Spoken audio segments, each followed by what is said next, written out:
Welcome guys to the end of week 2 of 4. Today is all about rest and release. So we are going to need tennis balls or a tennis ball for our manual psoas release. We have done this before. I'm going to use a band for the legs lifting straight up into the air. But if you find that creates a bit too much tension in your body, do it up against the wall. I just don't have a wall right here that I can use, and I don't feel like missioning and faffing, so I found an alternative.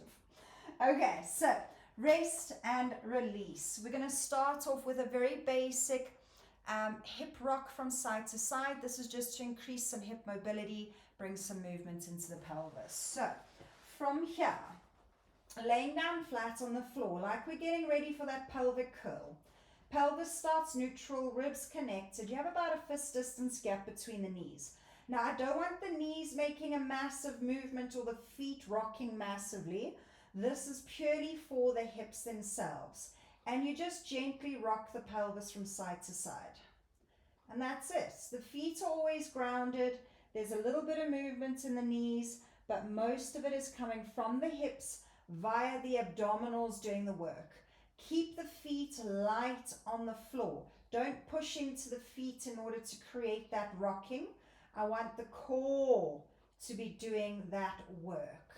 And just enjoy the gentle massage taking place on the back of the pelvis.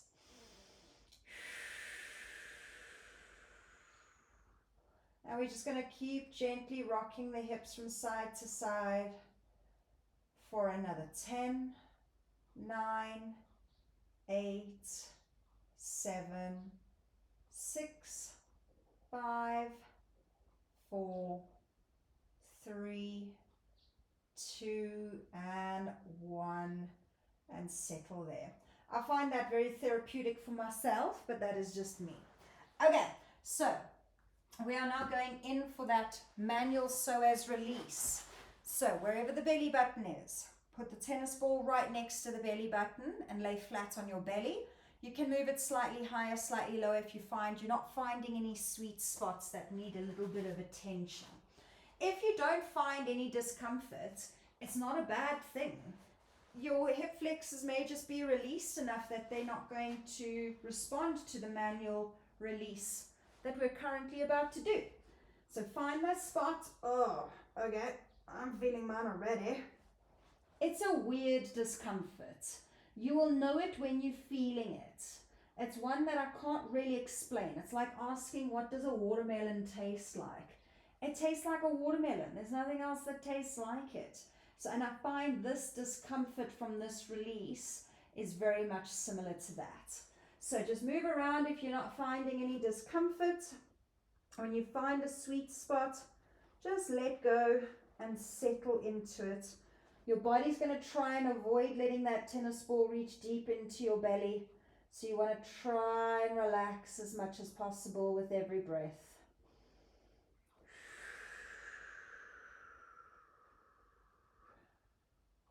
Just try to surrender. Surrender.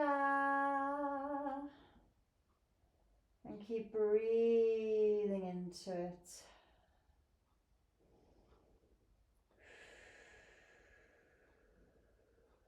For another 10, 9, 8, 7, 6, 5, 4, 3, 2, and 1.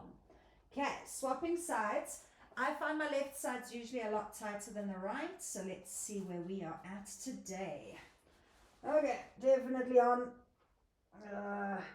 Yeah, we're there. And just breathe. So in one of my previous videos, I said my hips rotate to the left. My left hip also hikes up. My left rib cage drops down and I rotate into that left side. So a lot of the time the left side is shortened and tighter. So I'm not surprised that the psoas is coming along for that journey. And just keep breathing and trying to relax as much as possible. You may feel a heartbeat taking place. Quite normal. We've got a lot of main veins and things running down into the pelvis from this area. Hey, yeah, and just keep breathing. Trying to let go, trying to surrender, move around if you feel like you need to. Finding those horrible sweet spots. It's a love-hate relationship, like a sports massage. And just keep breathing there for another 10 seconds. I'm counting, you just relax.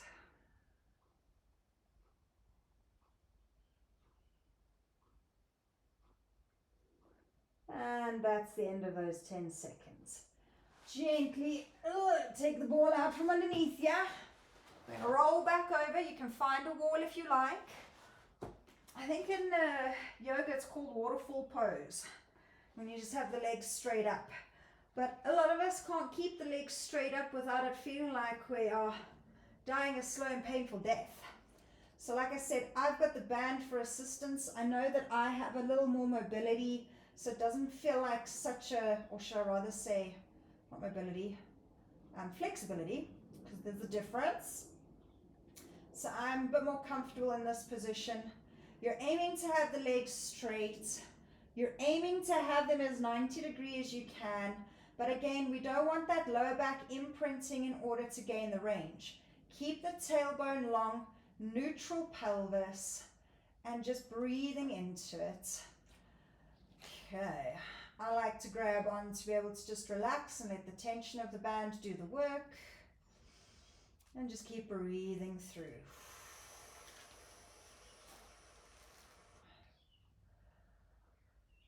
Big belly breaths, put the nervous system into its calm state. It's going to open up hamstrings, release that lower back a bit. And just keep breathing for 20, 19, 18, 17, 16, 15, 14, 13, 12, 11, 10, 9, 8, 7, 6, 5, 4, 3, 2, and 1. And gently releasing there. And guys, that is week 2 concluded. Can't believe it, guys. We've made it halfway there. Well, 30 days, not quite halfway, a couple of days shy. But yeah, we are, in my opinion, halfway there. So thank you so much for joining. I hope that you felt the stretch and release that took place today in the session. If you find you need to spend more time on that psoas release with the tennis ball, please do. And yeah, I hope that you're locked in now for the rest of the journey. If you have any questions, let me know. But on that note, bye.